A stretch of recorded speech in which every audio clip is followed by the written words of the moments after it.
Hello guys, it's Keith here, and I want to show you this short one of how we quickly dismantled the enemy's forces and likely learn from some of the mistakes that our opponents have been making today. So without further ado, I hope you sit back, relax and enjoy the show.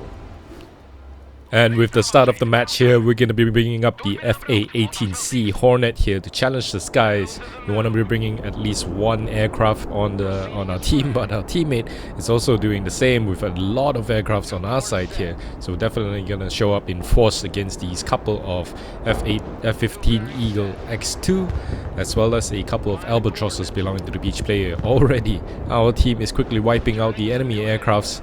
Definitely securing dominance over the air today as our teammate dives down and destroys the enemy Black Hawk, undoubtedly carrying some forward recon or forward infantry here, trying to get them into position very quickly on, but without securing the air in the beginning, it's gonna quickly get eliminated. So we definitely destroyed a lot of assets here.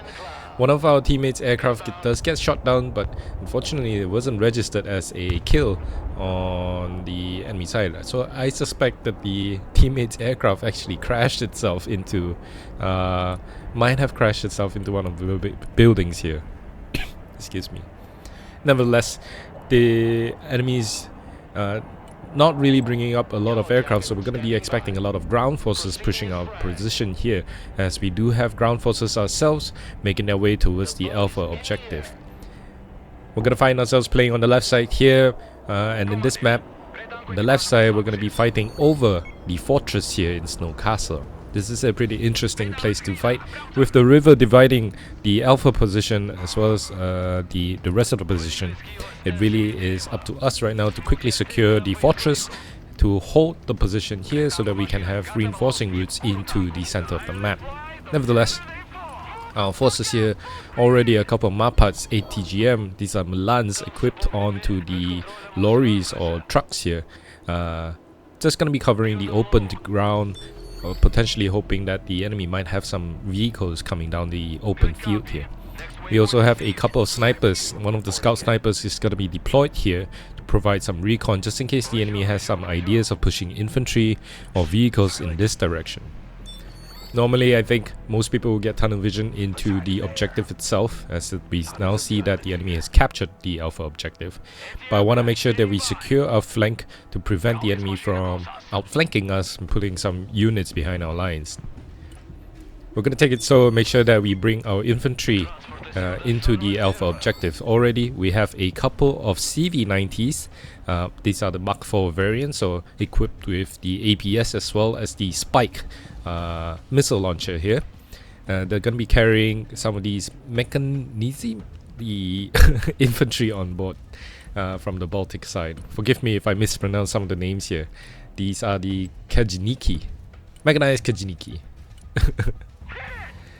Nevertheless, our forces here are quickly moving into position. As you can see, one of my Wolf, the fast-moving transport here, carrying the sniper deep into the enemy lines here, as there are a couple of high-resers in the back. I want to make sure that I put snipers in this position to provide recon here. This is going to help me spot any cheeky flanking helicopters flying in from the enemy side. And that's precisely why I want my snipers in that position, just to keep eyes and make sure that the enemy does not do anything that might potentially flank our position here, as our side here is quite exposed to flanking opportunities.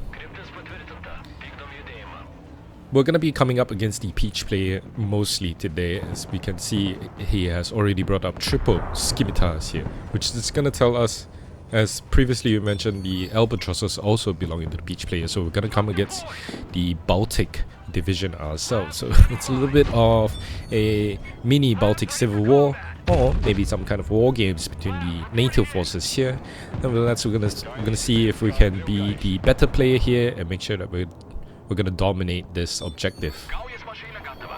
CV-90s are very useful IFVs, so eager to keep them around, as the Spike LR already finding the range here across the river. It's going to be striking down some of these scimitars. Does take out one of the scimitars, as the enemy is already capturing the Bravo objective.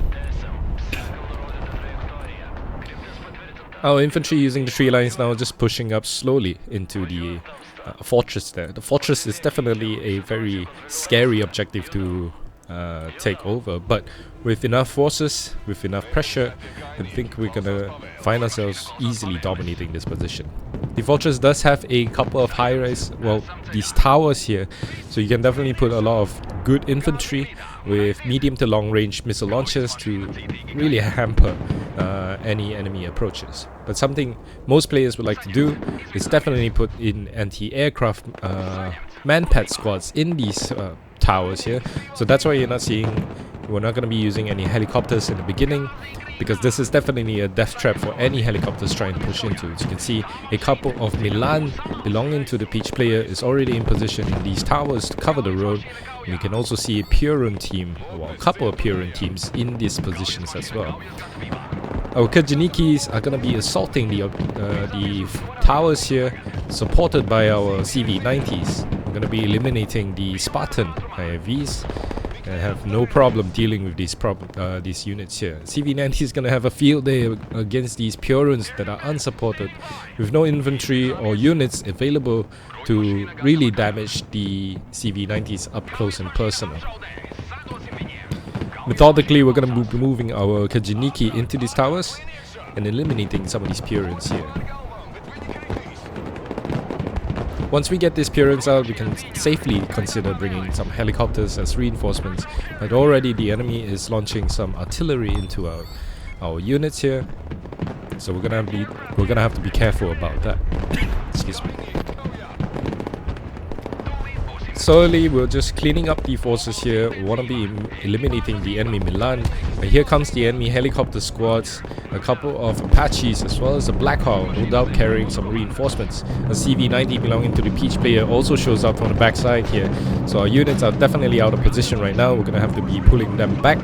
But thankfully our LAV AD was temporarily in a position, managed to deal some damage towards the enemy Guardian, AH-64E Guardians. Our own Puron team strikes down one of the Guardians. That's our CV-90 pushing in and lends its fire support as well. So a bit of a mistake here on my enemy for pushing his Guardian way too close into position, allowing himself to get damaged or destroyed by these IFVs. Undoubtedly, the CV-90 is a very strong and capable IFV, and our CV-90 here has already injured and suffered a lot of damage, so it's going to be quickly taken out by the enemy CV-90. Constant artillery is just dumping into our position here. We're going to load the Puron back into one of the CV-90s and hopefully bring the Puron into a better position, or likely we're going to have to fall back very soon. The enemy does have a GMG, LMG, HMG, GMG team, which is just the heavy machine gun as well as the grenade launcher. Marpad's finding targets into some of these robots here. These are the Type X RCV. It looks like the enemy does have them equipped with the Bushmaster cannon, so very cool unmanned units.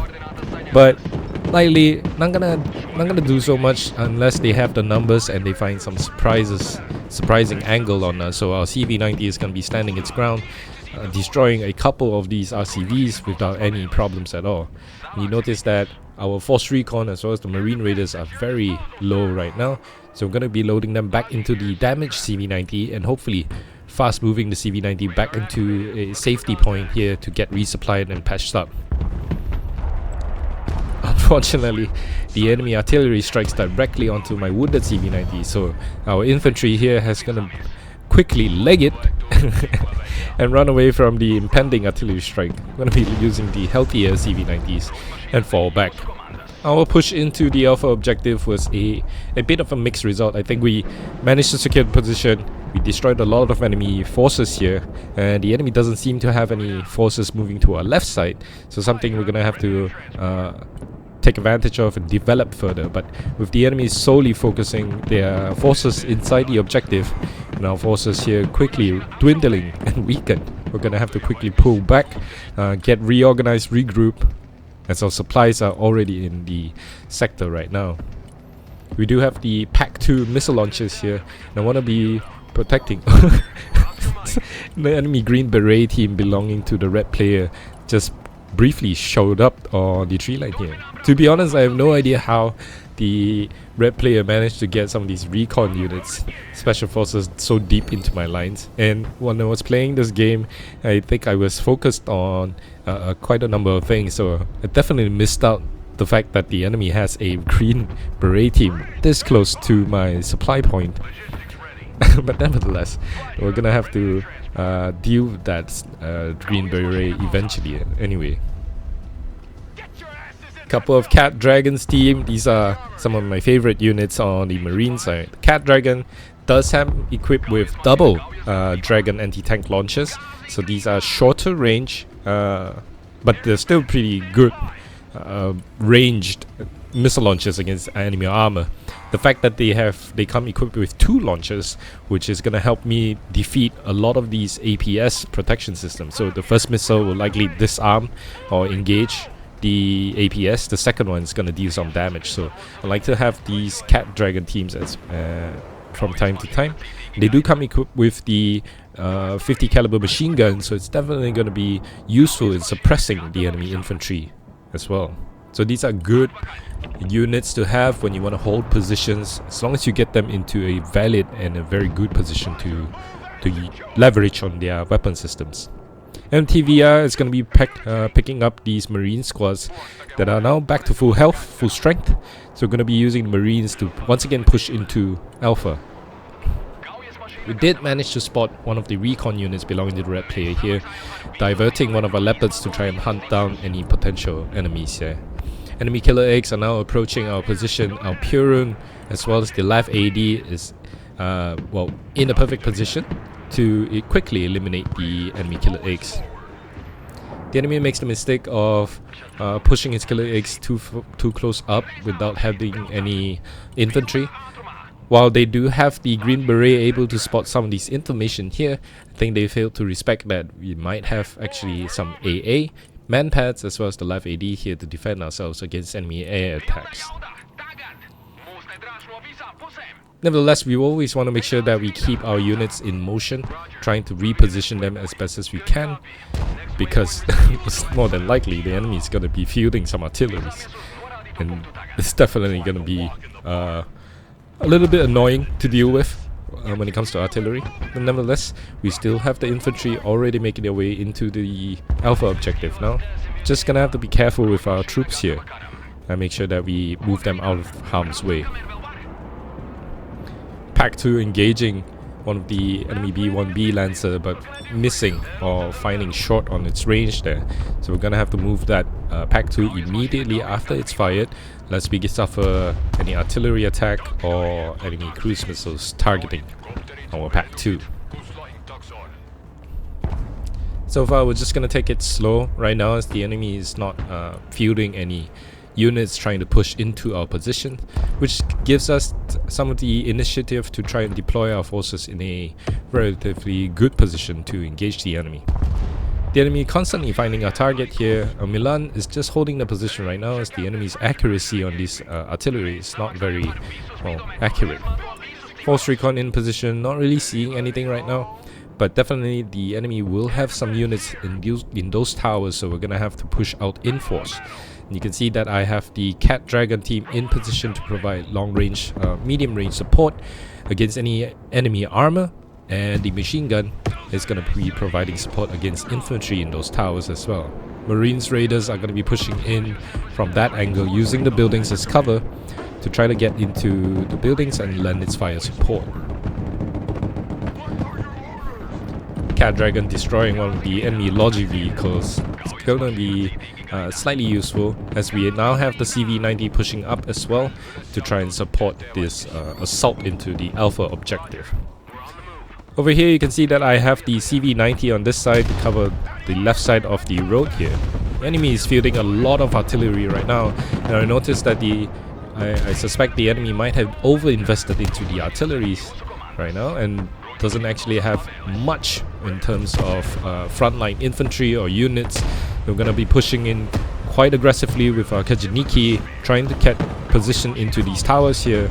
Kajaniki does come equipped with some anti-tank launchers, so think of them something like a ranger squad or maybe even the marines as well. Marine Raiders obviously is going to be a heavy asset to use against these enemy armor here, but double Leopards tank belonging to the enemy player is going to be putting a lot of pressure onto my infantry. We're going to have to be careful and get them into a good position away from the tanks. CV-90 is going to be pushing up, the Jaeger is following behind. Make sure that we keep the Jaegers around to get recon into these tree lines here. But this is when I decide that the enemy might not have any infantry or units protecting these artillery pieces, so the CV-90, the single hero CV-90 is going to be pushing up very aggressively, trying to get into the faces of these artillery pieces. Marine Raiders as well as the CV-90 just hiding behind the towers here. As our CV-90 now makes its way into the amount of enemy artillery here. These are soft targets for our CV-90s, making mincemeat out of them. And this is why you should never have try not to over-invest into artillery. And if you must invest into artillery, always have units in front of them. So if the enemy had some units in the front to protect any rushes against their artillery pieces, my CV-90 would have been destroyed immediately. But the Leopards are now heavily damaged by my Marine Raiders. Teammates aircraft there with a beautiful airstrike against those Leopards that are bunched up together, quickly eliminates the Leopard and leaves us with a our units are destroyed as well inside the Alpha objective. While that was all happening, our CV-90 managed to catch every single artillery pieces there. There was some, I believe there was some Hawkeye mobile weapon systems, the Paladins, as well as a couple of Brutus here, all belonging to the Peach player. So it seems like the Peach player heavily invested into these artillery pieces here. We quickly eliminated a lot of these artillery pieces, and likely the enemy does not have any assets left in the zone. So we're going to be using this opportunity right now to push our units ahead into the Alpha objective. Steamy sends a B-1B Lancer, and I thought this was a nuke, but it was just a dumb bomb strike into the tree lines here. But the Patriot was definitely in a good position to be launching both missiles, hitting the B-1B Lancer and destroying it immediately. The CV-90 is gonna make mincemeat out of that pilot, but the enemy still has some units there. The enemy makes a mistake of pushing his Apache longbow directly on top of my CV-90, and the CV-90 makes has no issues delivering the killing blow towards that AH-64. At this point, the red player now is trying to support the peach player, but our units are already in position. CAAT Dragon with its long-range machine gun is going to be firing into this. I forgot the name of that unit, but definitely one of the Baltic squads here.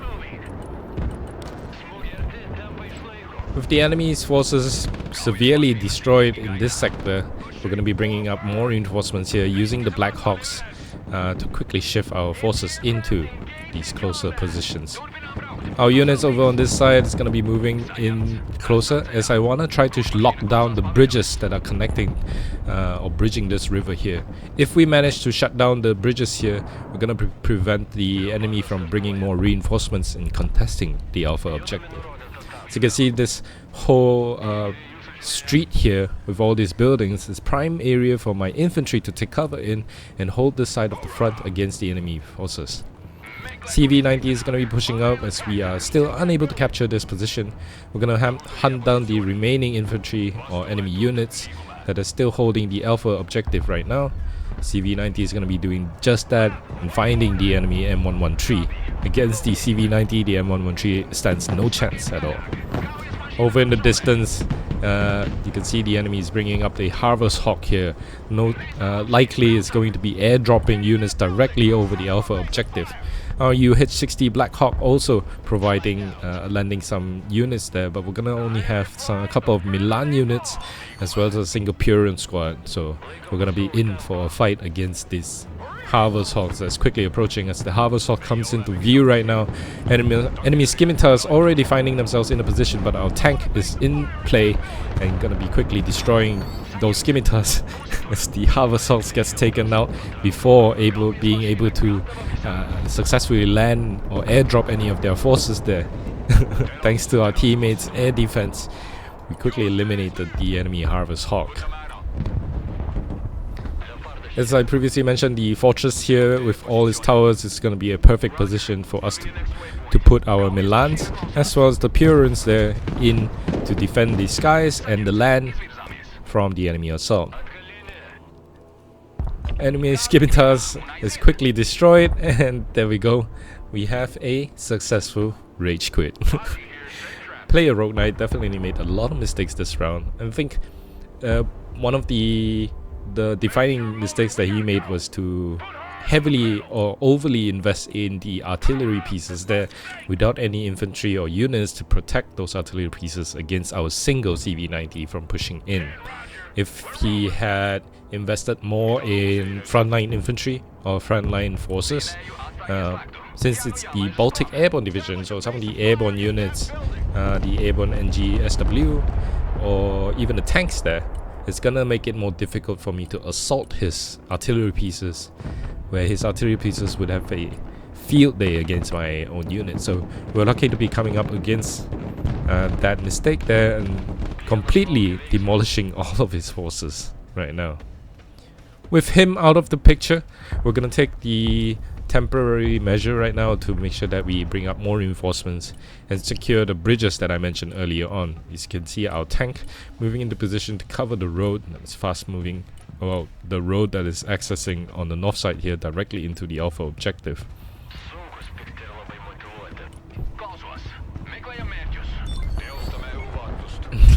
This is gonna be a short one, and like I said, the fortress here is gonna be a useful position for our anti-air manpads as well as the Milans. One thing to note, however, is the enemy will likely notice that as well, or may have also experienced something like this before. So a nuke is definitely something that we have to be wary about when it comes to the Alpha objective. Personally, I think on this map, securing this side of the map here, the Alpha objective, is quite crucial, as any team who secures this side of the objective is gonna likely dominate or swing the battle towards their side. Played of this map a few times before, and I think this is one of a trickier map to be playing on. The wide distance and the long reinforcement time, you definitely have to make sure that you play patiently and put your units in valuable and good position.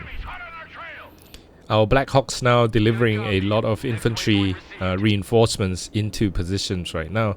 Patriot still being moved around after it's being fired. It's always a good practice to reposition your Patriot all the time. You can see we brought up a lot of infantry here, more Purans, a couple of infantry here. I think I brought up a Jaegeris as well as a CAAT Dragon team. These are all going to be put into the buildings here on the left side to cover the approach towards Alpha. All throughout the front, our teammate has been doing exceptionally well against our opponents here. As you can see, it's almost blue across the entire map with only 2 sectors remaining. So we're likely going to support our teammates over on those fronts. I think rage quitting is is an unfortunate thing in the game. So if you're a new player, rage quitting has its consequences here in Broken Arrow. It's gonna affect your ability to find games in the future. So it's more than likely that you wanna call for vote to surrender if you feel like you're not gonna be able to contribute much, or just type in the chat and ask your teammate for help. Rage quitting is never good because it's gonna put your teammates in a very difficult position. So just a PSA, just a friendly PSA of try to play the game. If you're having trouble, just ask for help. It's always okay to ask for help inside the game. I think the Broken Arrow community has been so far good on my playthroughs. The only challenge is with the language barrier.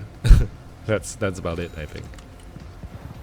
Nevertheless, we see that we're not being pushed by the enemy forces here on our side of the front, so all our vehicles right now, it's going to be fast moving using the bridge to get across, and I want to be harassing the enemy back lines here, As you can see, the enemy does have a couple of assets here, but most likely we're gonna find ourselves some juicy artillery targets, as well as the sand batteries that are probably stationed in this area. Our tanks, as well as the IFVs, are gonna move into position and try to harass as best as we can. We're gonna be pushing our LAV 80 up as well, just in case the enemy responds by sending some helicopters advancing into our position.